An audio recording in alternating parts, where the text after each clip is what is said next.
Ellie Dix here from the Dark Imp, helping parents reclaim family time through playing board games together. So today I want to talk to you a little bit about roll and write games. I love roll and write games. As the name suggests, these are games in which you may roll some dice and then write something down.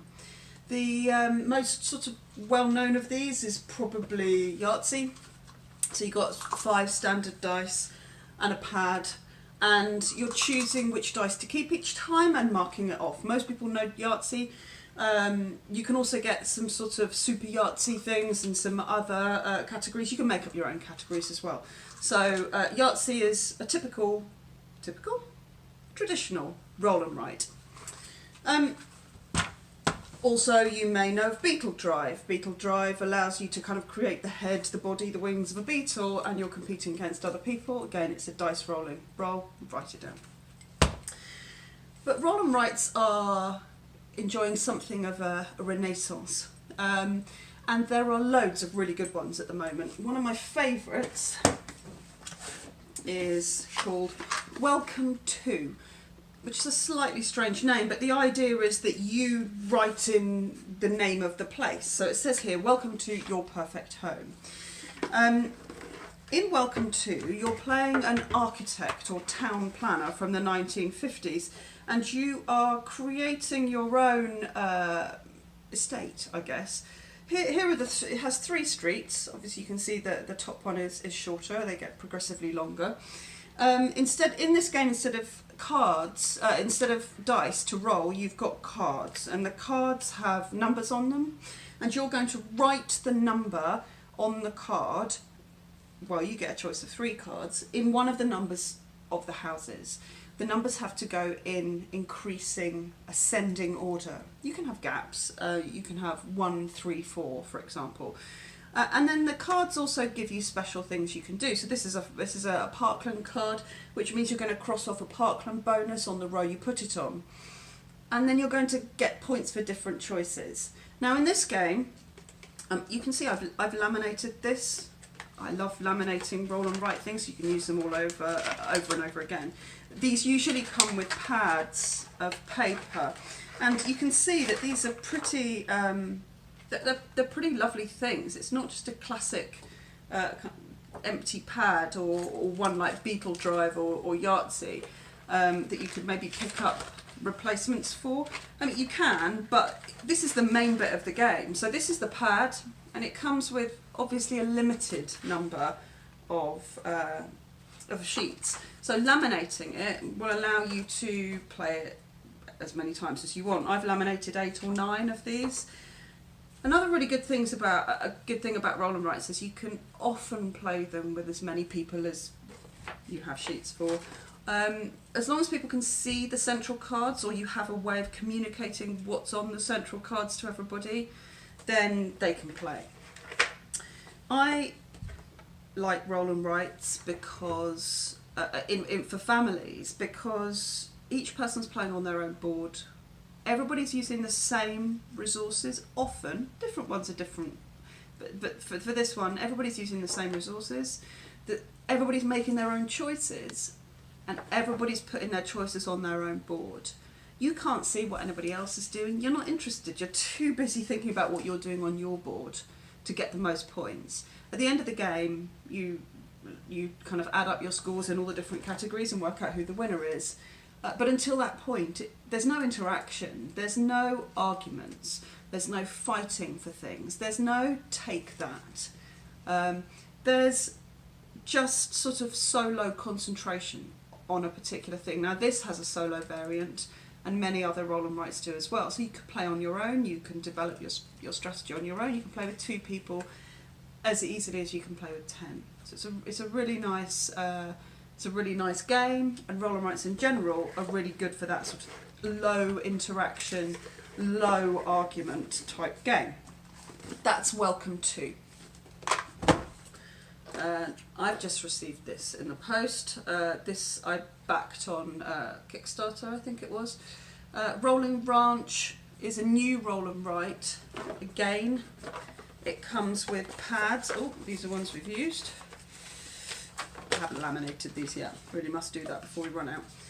So it comes with a pad of cards. These are double-sided. All the A sides are the same for everybody, and then the B sides are slightly different, so each player can play with a different setup if you want to. So that's an asymmetric start. In Rolling Ranch, you're rolling 2 dice each turn, and the dice have on them some animals.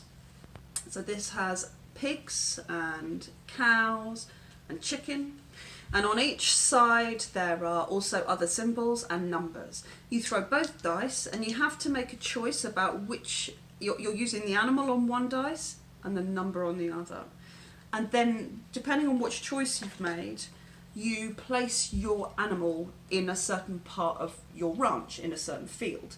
Now you're scoring the different fields based on what you've put in it. If you get lots of cows in one field, that's going to score you quite highly because cows are quite valuable. You're also building things like sheds and storehouses to give you other scoring advantages and advantages during the game. So this is Rolling Ranch. I recommend it. Railroad Inc. is also another great game. There are 2 versions. And they're exactly the same except for the expansions. So that there are little things you can do at the you can add to the game. So you can, in this one, there's the Blazing Red edition. There are expansions about volcanoes and meteors, and in this one, which is called the Deep Blue edition, there are rivers and lakes expansions. I've got both of them because they come with 6 score pads in each. Score pads, they are laminated, so you don't need to laminate them yourself. They come with 6 laminated pads in each, and you can play any expansion with either pack. So you can play with 12 people with the 2 packs and use any of the 4 expansions. So in this game, let's show you one of these. It's sort of been well cleaned. You're creating railways and roads, and you're trying to create links between these arrows on the sides of the board. You're kind of creating networks, and the more arrows you can connect with your road and rail network, the higher you're going to score. There are other ways of scoring points as well, particularly if you're playing with expansions. There are various different things you can draw in the different squares. These are the bonuses, and then you also have some rather nice dice which have railways and roads in different formations on them. So you're rolling 4 dice each time.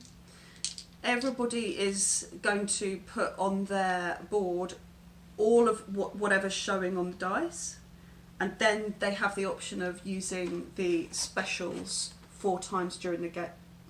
3 times during the game you can use a special. There are only 7 rounds. It's very quick.